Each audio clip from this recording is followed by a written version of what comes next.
If you bought a house where a serial killer lived while he killed 10 women, should it be disclosed? That is the question.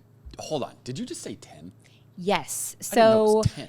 Oh my God. this is a crazy story. So in California, there was the Grim Sleeper serial killer who killed 9 women and 1 teenager between 1985 and 2007. And he lived in this home while he committed all of these murders. He was convicted in 2016. So the house recently sold, and now the homeowner who purchased the home is suing all of the parties involved for failing to disclose that this serial killer lived in this home during this reign of terror. What do you think? Should it have been disclosed? Let's chop it up. Well, for starters, it doesn't surprise me that this is happening in California. It seems like that's like the Sue Happy land of And it's the serial killer capital, right, of the world.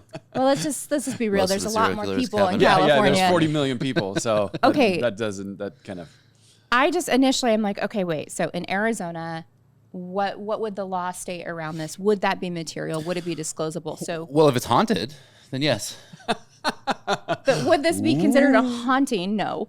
And it's not like he committed the acts in the home. So Yeah. even if the acts were committed in the home in Arizona specifically, that would not need to be disclosed. However, I think that given the notoriety of this serial killer, it probably was a material fact. It should have been disclosed. Yeah, that is the notoriety of it, right? Because that's going to be a big deal, right? And I can totally see where he's got like the map on the wall, like going back like into the movies, right? Where he's like plotting and like sticking the pins and this is going to happen, then this is going to happen, right? Like You your find mind like kinda a goes finger there. in the wall or something. Oh, that's so creepy. a Yes, bone. exactly. This is exactly, I mean, just the energy. I wouldn't want to be in a home that had that energy in it.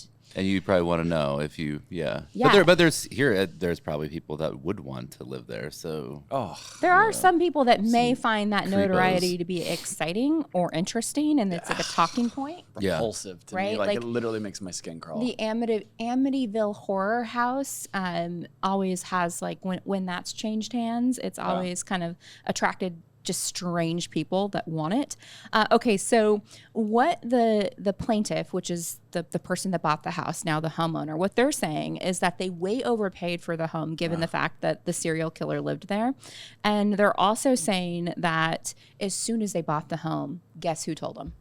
The The neighbor. neighbors. It's always the neighbor. Yeah. The neighbor, yeah. Always. Of course. Okay, do we have a story of something terrible that happened in a house we sold where it wasn't disclosable under law, but the neighbors went and told them immediately? Oh yeah, I've definitely had people get huffy over deaths that have happened in a house, and they were dead, and they get picked up out of the house, right? And I don't know, and kind of gets back and circulates. So I can remember the first time I walked through a house that someone had passed away in, and you just instantly could feel it and you Yeah. could smell it, even though it had been like, remember that? It was a home tour with our brokerage. We used to use Yeah. broker caravans, and it was like I think it was like an older person's home, and it was like natural causes. It wasn't anything creepy. But I think they hadn't found the person for a while. So there's Yeah, that's the one. smell. That I've been smell. I've been in a couple where the people were dead in there for like they're older. They It's like would a live there by themselves. sour, gross Yeah, smell. it's a different. It's definitely a different smell. It is. It's the smell of death. It is a smell that once you have smelled it, you instinctively know, Yep. and like you can go back to that moment and like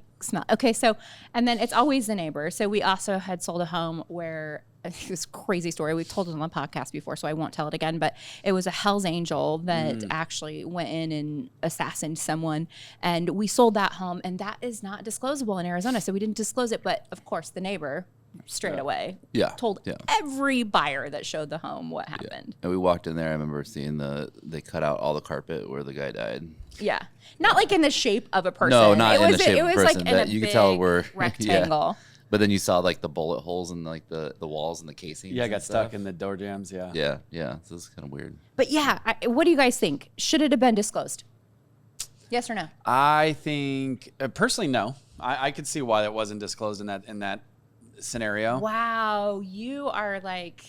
I would stick to the like what is the rule of the law is saying that, and I would definitely do it, and because it is going to contaminate your sale, right? Now, then that would mean that you should disclose it because that means it's material. Like if you Yeah, know a I fact guess about a house that is going that's a to valid impact point. the sale and the value, that's material. okay. Yeah, unfortunately, I would. That is I would true. That definitely is material, have to. yep. I think I would definitely have to because you wouldn't want. Yeah, you don't want lawsuits later on. That's going to cost you too. Right. Yeah, that is true. Well, here You have to defend it. Even if the agent and the parties prevail, they're still gonna. This is still costing them. Absolutely. But if you're in an appreciating market, then maybe you don't disclose it, and then by the time you buy it back, it's cheaper and you can resell it for more. I say that if you find yourself in a situation where you're asking these sort of questions and you're getting really nitty gritty on should you or shouldn't you, you should, because good point. that is the right thing to do, especially in these situations. Or consult an attorney. What do you think? Should it have been disclosed? Let us know in the comments below.